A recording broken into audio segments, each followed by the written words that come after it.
yung part 2 ng pag-vlog ko. So, kumain na kami dyan. Tapos, tatawa lang kami dyan, guys. May pagkapira lang talaga.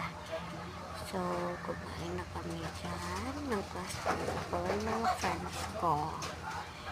So, guys, mahirap po may voice over. So, nakakain na po kami dyan, guys. Nag-picture kami. Ano kami dyan. Nag-vlog tayo na isa kong friends nag-vlog and isa pa yung friends ko. Tatlo kami nag-vlog, guys. Kaya, 3, 4 kami nag-vlog. Kaya,